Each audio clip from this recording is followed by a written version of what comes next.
പ്രിയമുള്ളവരെ, വിശുദ്ധ ബൈബിൾ ഉൽപ്പത്തി മുതൽ വെളിപാട് വരെ നമുക്കൊന്നിച്ച് ഒരു വട്ടമെങ്കിലും വായിച്ച് ധ്യാനിക്കുക എന്ന ഉദ്ദേശത്തോടു കൂടിയാണ് ഈ പോഡ്കാസ്റ്റ് ചെയ്യുന്നത്. ഈ ബൈബിൾ പാരായണത്തിന് നമ്മൾ ഉപയോഗിക്കുന്നത് POC മലയാളം ബൈബിളാണ്. ഓർക്കുക, നാം വചനം വായിക്കുമ്പോൾ ഈശോ വചനമായി നമ്മോടൊപ്പം ഉണ്ടായിരിക്കും. മുടക്കം കൂടാതെ വചനം വായിക്കുന്നത് ഒരു നിയോഗമായി നമുക്കെടുക്കാം.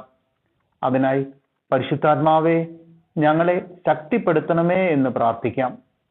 അതോടൊപ്പം വചനത്തിലെ വാഗ്ദാനങ്ങൾ ഞങ്ങളിലും ഞങ്ങളുടെ കുടുംബങ്ങളിലും നിറവേറണമേ എന്ന് പ്രാർത്ഥിച്ചുകൊണ്ട് നമുക്ക് ആരംഭിക്കാം.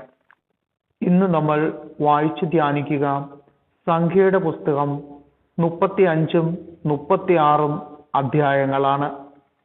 അധ്യായം 35 ലേവ്യരുടെ പട്ടണങ്ങൾ. ജോർദാൻ അരികെ ജെറീക്കോയുടെ എതിർവശത്ത് മൊവാബ് സമതലത്തിൽ വെച്ച് കർത്താവ് മോശയോട് അരുൾ ചെയ്തു, ഇസ്രായേൽ ജനം തങ്ങളുടെ അവകാശത്തിൽ നിന്ന് ലേവ്യർക്ക് വസിക്കാൻ പട്ടണങ്ങൾ കൊടുക്കണമെന്ന് അവരോട് ആജ്ഞാപിക്കുക. പട്ടണങ്ങൾക്ക് ചുറ്റും മേച്ചിൽ സ്ഥലങ്ങളും നിങ്ങൾ അവർക്ക് നൽകണം. പട്ടണങ്ങൾ അവർക്ക് താമസിക്കാനും മേച്ചിൽ സ്ഥലങ്ങൾ അവരുടെ ആടുമാടുകൾക്കും മറ്റു മൃഗങ്ങൾക്കും മേയാനും ആകുന്നു. നിങ്ങൾ ലേവ്യർക്ക് കൊടുക്കുന്ന പട്ടണങ്ങളോട് ചേർന്ന് പട്ടണത്തിന്റെ മതിൽ മുതൽ പുറത്തേക്ക് 1000 മുഴം നീളത്തിൽ ചുറ്റും മേച്ചിൽ സ്ഥലങ്ങൾ ഉണ്ടായിരിക്കണം. പട്ടണത്തിന് ചുറ്റും 2000 മുഴം വീതം കിഴക്കും തെക്കും പടിഞ്ഞാറും വടക്കും അളക്കണം. ഇത് അവരുടെ പട്ടണങ്ങളോട് ചേർന്ന മേച്ചിൽ പുറമായിരിക്കും. നിങ്ങൾ ലേവ്യർക്ക് പട്ടണങ്ങൾ നൽകുമ്പോൾ അവയിൽ 6 കൊലപാതകികൾക്ക് ഓടി ഒളിക്കാനുള്ള സങ്കേത നഗരങ്ങളായിരിക്കണം. ഇവയ്ക്ക് പുറമെ 42 പട്ടണങ്ങൾ കൂടി കൊടുക്കണം. അങ്ങനെ ആകെ 48 പട്ടണങ്ങൾ അവയുടെ മേച്ചിൽ സ്ഥലങ്ങളോടുകൂടി ലേവ്യർക്ക് നൽകണം.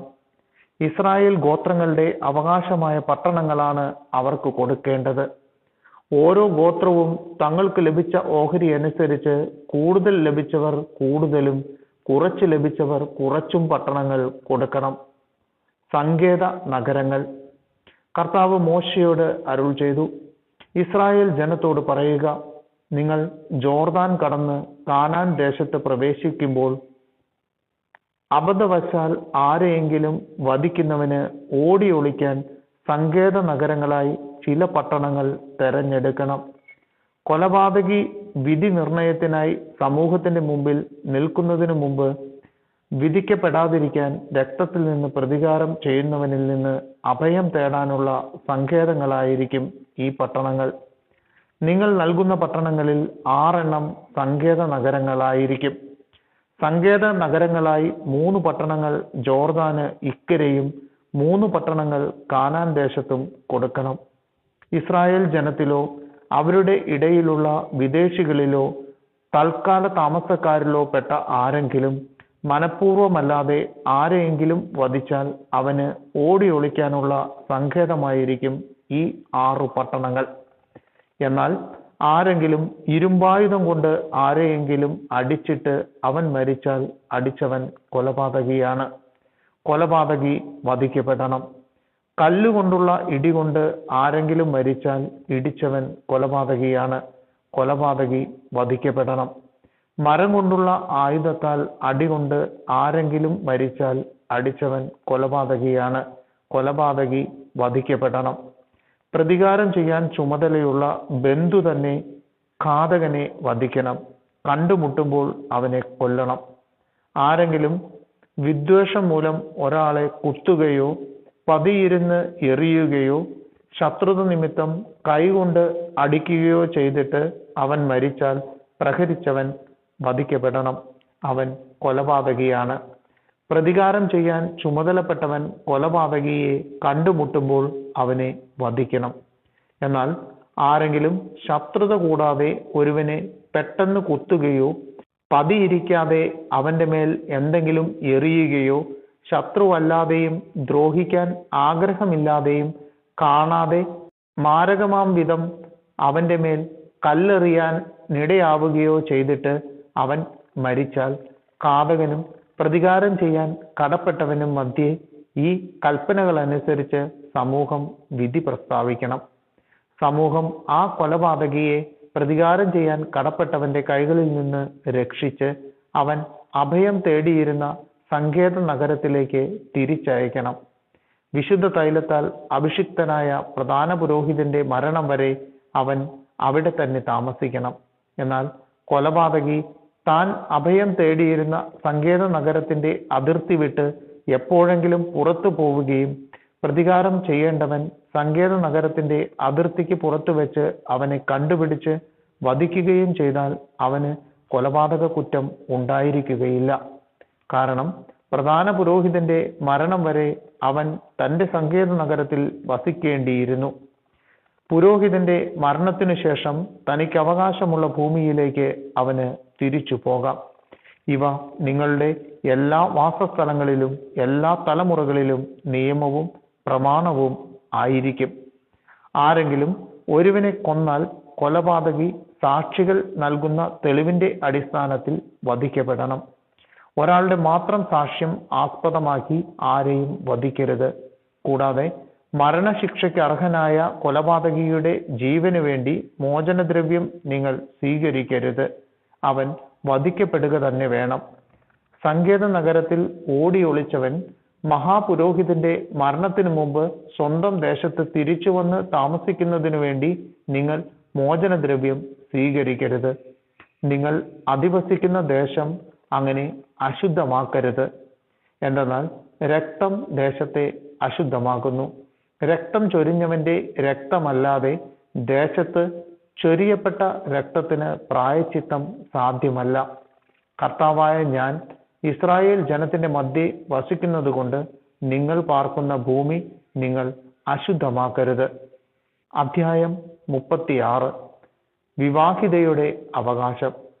ജോസഫിന്റെ ഗോത്രത്തിൽ മനാസയുടെ മകനായ മാക്കീറിന്റെ മകൻ ഗിലെയാദിന്റെ കുടുംബത്തലവന്മാർ മോശയുടെയും ഇസ്രായേലിലെ ഗോത്രപ്രമാണികളായ ശ്രേഷ്ഠന്മാരുടെയും മുമ്പാകെ വന്നു പറഞ്ഞു, ഇസ്രായേൽ ജനത്തിന് ദേശം കുറിയിട്ട് അവകാശമായി കൊടുക്കാൻ കർത്താവ് അങ്ങയോട് കൽപ്പിച്ചല്ലോ. ഞങ്ങളുടെ സഹോദരനായ സെലോഫഹാദിന്റെ അവകാശം അവന്റെ പുത്രിമാർക്ക് കൊടുക്കുവാനും കർത്താവ് അങ്ങയോട് കൽപ്പിച്ചു. എന്നാൽ അവർ ഇസ്രായേലിലെ മറ്റു ഗോത്രങ്ങളിൽപ്പെട്ടവരുമായി വിവാഹിതരായാൽ അവരുടെ ഓഹരി ഞങ്ങളുടെ പിതാക്കന്മാരുടെ അവകാശത്തിൽ നിന്ന് കൈമാറി അവർ ബന്ധപ്പെടുന്ന ഗോത്രത്തിന്റെ അവകാശത്തോട് ചേരും. അങ്ങനെ അത് ഞങ്ങളുടെ അവകാശത്തിൽ നിന്ന് നീക്കം ചെയ്യപ്പെടും. ഇസ്രായേൽ ജനത്തിന്റെ ജൂബിലി വരുമ്പോൾ അവരുടെ ഓഹരി അവർ ബന്ധപ്പെടുന്ന ഗോത്രത്തിന്റെ അവകാശത്തോട് ചേരുകയും ഞങ്ങളുടെ പിതൃഗോത്രത്തിന്റെ അവകാശത്തിൽ നിന്ന് വിട്ടുപോവുകയും ചെയ്യും. കർത്താവിന്റെ വചനപ്രകാരം മോശ ഇസ്രായേൽ ജനത്തോട് പറഞ്ഞു, ജോസഫിന്റെ പുത്രന്മാരുടെ ഗോത്രം പറഞ്ഞത് ശരി തന്നെ. കർത്താവ് സെലോഫഹാദിന്റെ പുത്രന്മാരെ കുറിച്ച് കൽപ്പിക്കുന്നത് ഇതാണ്, തങ്ങൾക്കിഷ്ടമുള്ളവരുമായി അവർക്ക് വിവാഹബന്ധമാകാം. എന്നാൽ അത് തങ്ങളുടെ പിതൃഗോത്രത്തിലെ കുടുംബങ്ങളിൽ നിന്ന് മാത്രമായിരിക്കണം. ഇസ്രായേൽ ജനത്തിന്റെ അവകാശം ഒരു ഗോത്രത്തിൽ നിന്ന് മറ്റൊന്നിലേക്ക് മാറ്റരുത്.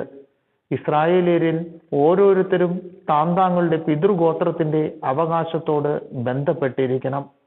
ഇസ്രായേൽ ജനത്തിൽ ഓരോരുത്തരും താങ്കളുടെ പിതാക്കന്മാരുടെ അവകാശം നിലനിർത്തേണ്ടതിന് ഇസ്രായേൽ ജനത്തിന്റെ ഏതെങ്കിലും ഗോത്രത്തിൽ അവകാശമുള്ള സ്ത്രീ സ്വന്തം പിതൃഗോത്രത്തിലെ കുടുംബത്തിൽ ഒരാളുടെ ഭാര്യയാകണം. അങ്ങനെ ചെയ്താൽ അവകാശം ഒരു ഗോത്രത്തിൽ നിന്ന് മറ്റൊന്നിലേക്ക് മാറുകയില്ല. ഇസ്രായേൽ ജനത്തിന്റെ ഗോത്രങ്ങളിൽ ഓരോന്നും സ്വന്തം അവകാശത്തോട് ബന്ധപ്പെട്ടിരിക്കും. സെലോഫഹാദിന്റെ പുത്രിമാർ കർത്താവ് മോശയോട് കൽപ്പിച്ചതുപോലെ ചെയ്തു. Mahlah, Tirzah, Hoglah, Milkha, Nova എന്നിവരായിരുന്നു സെലോഫഹാദിന്റെ പുത്രിമാർ. അവർ തങ്ങളുടെ പിതൃ സഹോദരന്മാരുടെ പുത്രന്മാർക്ക് ഭാര്യമാരായി. ജോസഫിന്റെ മകനായ മനാസയുടെ പുത്രന്മാരുടെ കുടുംബങ്ങളിൽ തന്നെ അവർ വിവാഹിതരാവുകയും അവരുടെ ഓഹരി പിതൃകുടുംബത്തിന്റെ ഗോത്രത്തിൽ തന്നെ നിലനിൽക്കുകയും ചെയ്തു. ഇവയാണ് ജെറൂക്കോയുടെ എതിർവശത്ത് ജോർദാന് സമീപം മൊവാബ് സമതലത്തിൽ വെച്ച് കർത്താവ് മോശ വഴി ഇസ്രായേൽ ജനത്തിന് നൽകിയ നിയമങ്ങളും ചട്ടങ്ങളും.